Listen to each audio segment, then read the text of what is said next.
Hi, friends. How are you? Thank you for tuning in. Welcome to La Femme Bleu. Um, well, first, I want to say subscribe if you haven't. Please support, leave positive comments. Latest update right now, I am seeing my physician for symptoms that I've been experiencing in my body. I've been really prayerful about these symptoms as well, but because of the stress that I'm under with dealing with these court issues and domestic relations and so forth, I feel as if my body's kind of reacting to the stress, and I'm just being prayerful, and I have to kind of really be mindful in terms of things that I can do to put my mind in a better state so that my body doesn't react to the stress.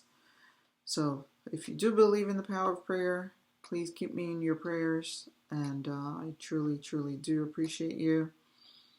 Yesterday, I did have a conversation with domestic relations in regards to the case that my ex husband filed against me for support. And so, apparently, there's nothing that they can share with me or nothing that we can discuss beforehand. Everything has to be discussed on the day that um, this case is scheduled for, which is in about 2 weeks. It will be discussed in terms of who will be supporting who, and I still don't understand how a man who is capable to work doesn't want to work and wants me to support him, support um, the children that he decided that he wanted to be a father to wholeheartedly. And he's not doing much for the kids. Unfortunately, yes, I did petition for him. I mean, I petitioned. If you watch the videos, I petitioned a month after we brought the kids to the U.S. for him to allow other couples who are more capable, more willing to care for the children to adopt the children. Because honestly, I really do know that the only reason we were able to be granted these children is simply because they were not in the best situation. But coming into our home, they weren't in a better situation because my husband and I, at the time, we were trying to figure out. We didn't admit it to one another, but we knew that the marriage was not going in the right direction. And I think his idea was, and maybe at times it was mine too, bringing the kids to our home could have helped us to better our communication, probably better the relationship, but it didn't. It added more stress because at the end of the day, I wanted to care for the kids. I wanted the best for them. So it gave it allowed me to put my attention somewhere else versus on the marriage, which of course didn't really help the marriage. But my husband didn't know anything about raising children until this day. He still doesn't because um, he still allows the kids to do whatever they want. One is going to school, one is really hardly going to school, and I don't know how in America where they don't put parents who are not able to manage their children. I mean, if you are an adult and you are a parent, you should be able to manage your child and have your child go to school. And apparently, our oldest is not going to school, and he's not forcing him to go to school. So I think, I know now in certain states they are prosecuting parents who um, allow their kids to engage in behaviors that are against the law, and they are incarcerating these parents. And I think my ex-husband should be incarcerated for the fact that he's not being a parent to these two wonderful children. And I really believe that the kids are great kids. They just don't have the support that they need. Sometimes children need parents that are a little bit stern and a little bit firm in terms of holding on to the house rules. And he doesn't do that. He's got a soft backbone, and it's anything goes. And unfortunately, the kids are the ones who they don't see it yet. Unfortunately, they're getting the shorter end of the stick, unfortunately, for lack of better words. I really think my ex-husband, I know I keep on going back and forth, I think he should be penalized for not being a father, for not being a husband, for not being there. The majority of the time, the kids are home alone. Yes, they are teenagers now, I get that, but he was always leaving them at home. If I was traveling or I was at work and it was his duty, his responsibility to be home with the kids, he would just go and do what he needs to do and then come back. And that was never an issue. Even when he was reported, for whatever reason, somehow over the years, he's never been held accountable for that. There was one incident when I don't know if I was at work, but I know I wasn't home. So he was home with the two kids, and he passed out on the couch, apparently. And I'm not sure how the kids ended up opening the door, but at the time, one was 7 and the other was 6. Yep. And so he passed out on the couch. The kids ended up opening the door.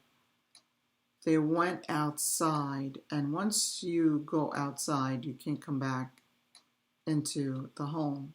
It's kind of like there was a second door that kind of locked from the outside. You can only open it from the inside. But anyway, unfortunately, they didn't know that, right? So there was a little creek in the back, close to where we lived, and they ended up going close to the creek. I don't know what happened to our son. He must have gotten himself too close to the creek. I think he must have fallen in. And so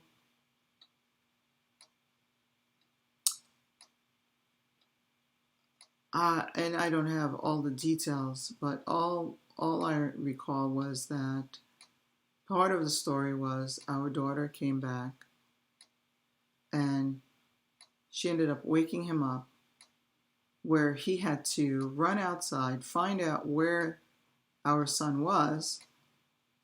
And by the time he got there, apparently someone had called the cops, right? And so the cops came, finding our son all wet from head to toe and asking him, whose kid is this? And so he came and rushed over to the cop and said, yeah, that's my son. And I don't know if he said, I was right around the corner, I was here, I was, watching him or whatever. I don't know what story he told the cop, but the cop ended up just giving him a pat on the back and left. And I was like, really? That man should have been incarcerated just for the fact that he did not reinforce the door, number one, passed out on the couch, number two. Had it not been for our daughter, who came back, found a way to get back to warn him that something had happened outside, several things could have happened. He could have drowned, our son could have drowned, or he could have been taken somewhere by the cop because obviously he was out there by himself and the cop didn't know where he was. And so I'm just thankful that he was okay. Nothing happened. But when he told me the story, I was like, that's some crazy story. I'm like, you showed up, the cop is there with a kid who's wet from head to toe, and he just allowed you to just take the kid and walk away. He didn't have to show an ID, nothing. It's just, I don't understand it with the system that we have. Sometimes they're just not, I don't know, they're just not pro children. They don't look out for the kids. Sometimes kids are molested or abused simply because the law, the system that's in place, doesn't really look at the kids in terms of making sure that they're in the best of care. So I'm saying all that to say, if you are a parent, live up to it. And I know a lot of the stories, you guys don't have the backstory, the full backstory to what I'm sharing. And I will continue to share bit by bit, pieces by pieces, because at the end of the day, I'm really using this channel as therapy for me as well. And so you may not have the full story, but don't be judgmental. Okay?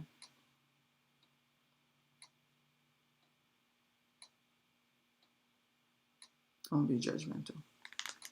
I thank you for listening. Just keep me in prayer because I really need to stay in the best of health so that I can be the best mom, the best sister, the best daughter, the best of a friend, the best neighbor that I can be to those around me. Okay. Until we talk again, friends, thank you for listening.